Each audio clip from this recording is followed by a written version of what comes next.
Good morning, students. Welcome to online platform of Shri Academy. Today we are going to start the new chapter named 3 at Table. So before starting the chapter, let's go through the word meaning.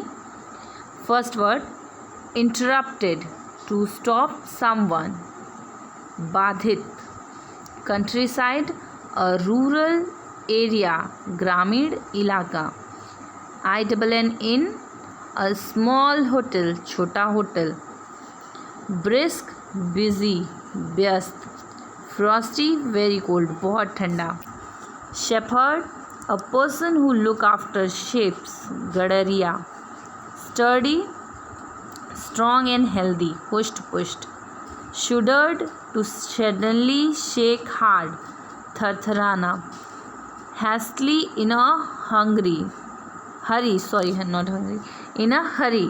जल्दबाजी से.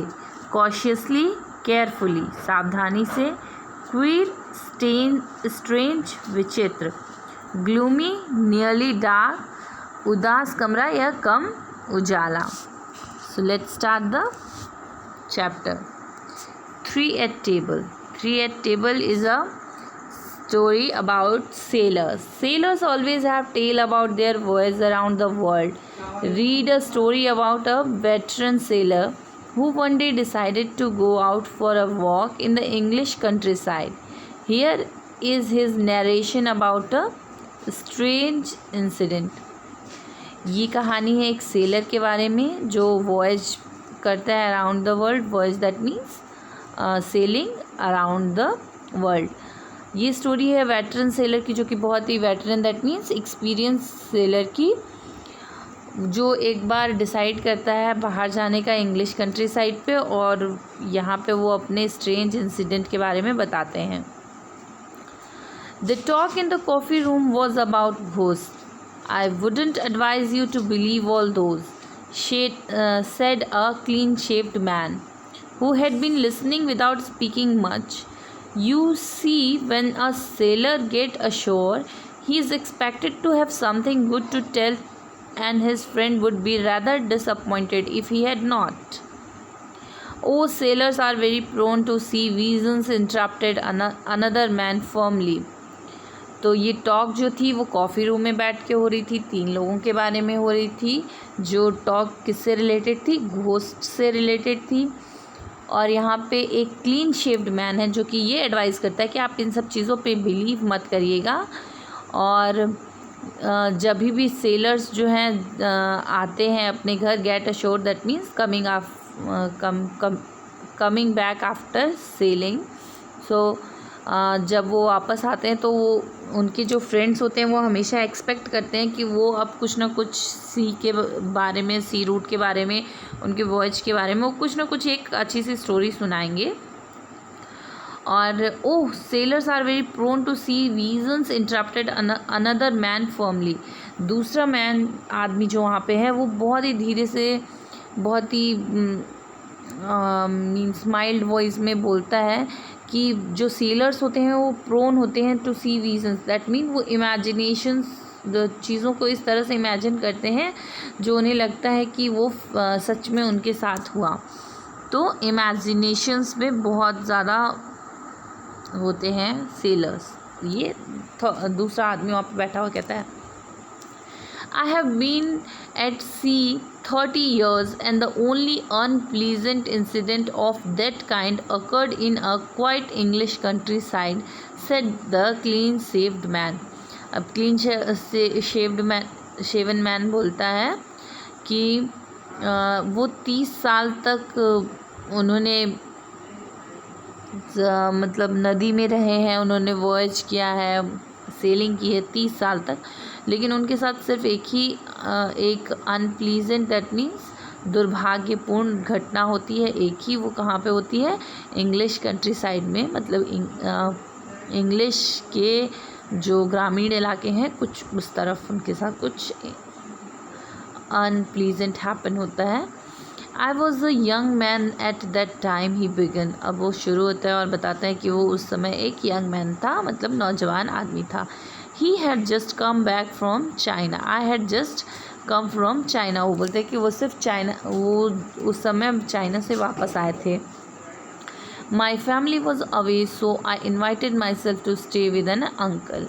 और उनकी family जो थी वो दूर थी, तो इन्वाइटेड माई सेल्फ मीन्स कि उन्होंने डिसाइड किया कि वो अपने अंकल के पास रहेंगे। When I reached the place, I found it closed, so I decided to put up the Royal George, a very decent inn. और जब वो अपने अंकल की जगह घर पहुंचते हैं तो वो देखते हैं कि वो जगह पे वो घर बंद है। फिर वो खुद को इनवाइट करते हैं एक डिसेंट से इन में रहने के लिए। तो वो क्लीन शेव्ड मैन का नाम क्या है? George. The next morning after a late breakfast, I set off for a brisk day's walk. और वो नेक्स्ट डे काफ़ी लेट से उनका ब्रेकफास्ट हुआ, उसके बाद वो एक डे ब्रिस्क वॉक के लिए चले गए। ब्रिस्क मीन्स छोटी सी डे वॉक के लिए वो चले गए। The day was bright and Frosty. दिन जो था वो ब्राइट था, मतलब काफ़ी उजाला था, सूरज निकला हुआ था, और फ्रॉस्टी काफ़ी ठंडा था। I lunched luxuriously on bread and cheese in a small inn. और वो एक छोटे से होटल में जा कर के ब्रेड और चीज़ लंच में खाते हैं। And decided to go to a little further before turning back. और वो वापस जाने से पहले थोड़ा और आगे जाने की सोचते हैं। When I found I had gone far enough, I turned up the lane at right angles to the road I was passing. और वो फिर जब उनको ऐसा रियलाइज़ होता है कि वो काफ़ी आगे निकल आए हैं, तो फिर वो डिसाइड करते हैं कि अब वहाँ से वापस जाएंगे। तो वहाँ पे राइट एंगल पे मीन्स 90 डिग्री पे रोड जो थी, तो वहाँ से वो जहाँ से पास कर रहे थे, तो वो दूसरे रास्ते से, जिस रास्ते से वो आए थे, तो वो दूसरा रास्ता चूज़ करते हैं वापस जाने के लिए। But this had several turnings of its own. और फिर वो बताते हैं कि उस रास्ते पे कई सारी टर्निंग्स थी। I was soon caught up in a fog and wandered about miserably, occasionally shouting on the chance of being heard by some passing shepherd. और फिर क्या होता है कि वो फॉग में कॉट हो जाते हैं। दैट मीन्स कि फॉग था, वहाँ पे धुंध थी, और वो उस धुंध में फंस जाते हैं, उनको कुछ दिखता नहीं है आगे पीछे, और वो बहुत ही परेशान हो जाते हैं। और फिर वो थोड़ी थोड़ी देर पे चिल्लाने लगते हैं, आवाज़ लगाते हैं, और सोचते हैं कि शायद कोई शेफर्ड वहाँ से पास हो रहा होगा। Shepherd that means one who look after sheeps. तो वो सोचते हैं कि कोई गडरिया वहाँ से पार हो रहा होगा, तो उनकी आवाज़ सुन लेगा और उनको हेल्प करेगा। Luckily I heard foot step approaching me. और लकीली उनको अपने तरफ आते हुए कदमों की आहट सुनाई देती है। A sturdy looking countryman hearing me shout walk back with me for nearly a mile and gave me instruction how to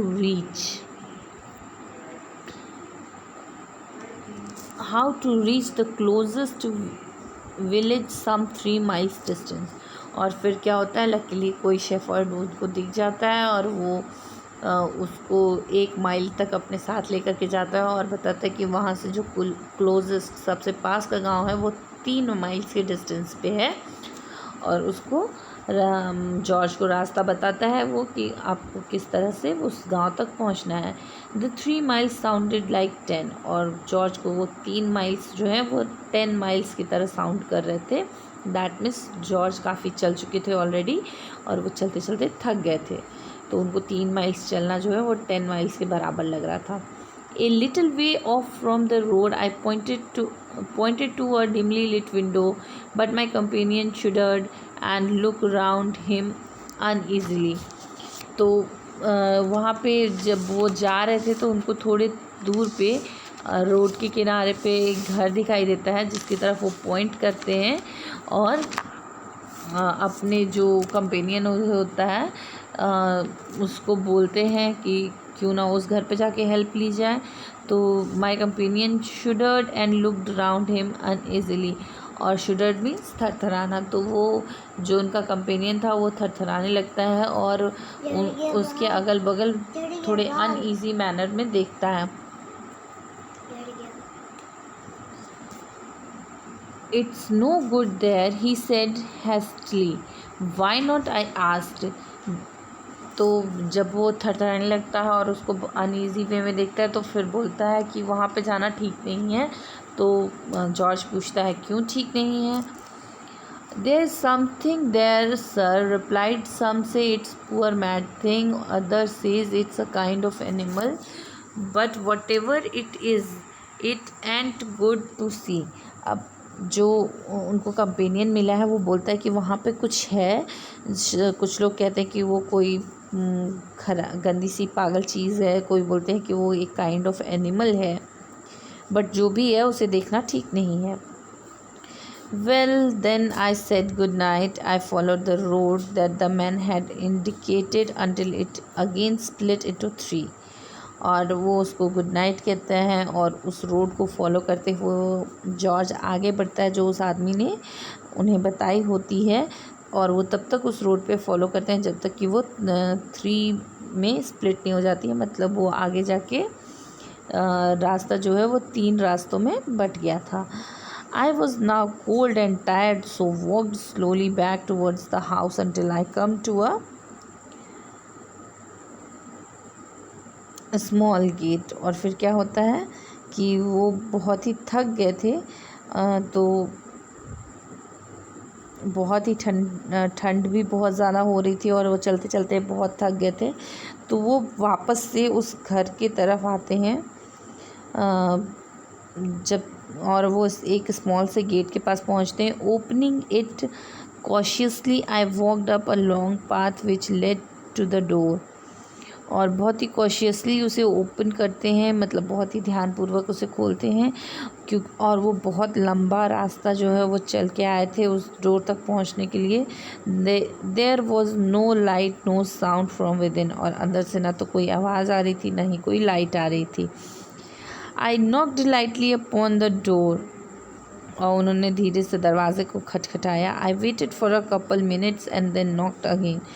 अब जॉर्ज बोलते हैं कि मैंने कुछ देर वेट किया, फिर दोबारा से कपल ऑफ मिनट्स के बाद यानी 2-3 मिनट्स के बाद उन्होंने दोबारा से नॉक किया।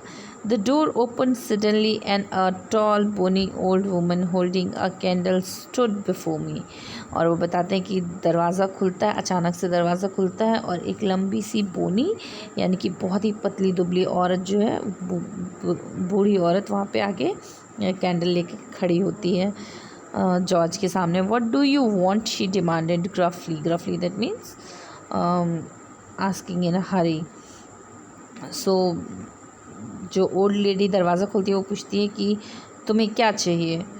आई have lost my way, I said I want to go to Ashwell, don't know it, said the old woman. और जॉर्ज उससे पूछते हैं कि मैं अपना रास्ता भूल गया हूँ और मैं एशवेल जाना चाहता हूँ।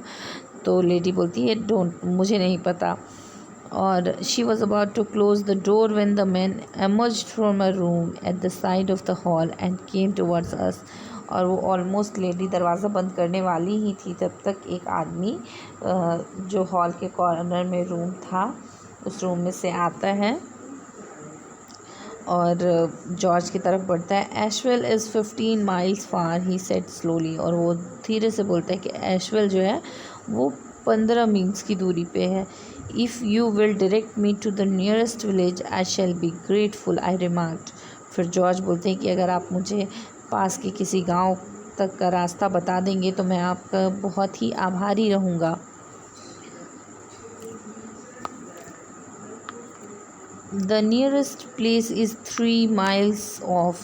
तो जो मैन निकल के आया था हॉल से वो बोलता है जो नियरेस्ट प्लेस है वो 3 माइल्स दूर है। If you will give me the pleasure of your good company I will make you as comfortable as I can. और वो बोलते हैं कि अगर आप मुझे अपनी कंपनी देंगे तो मैं आपको यहाँ पे उतना ही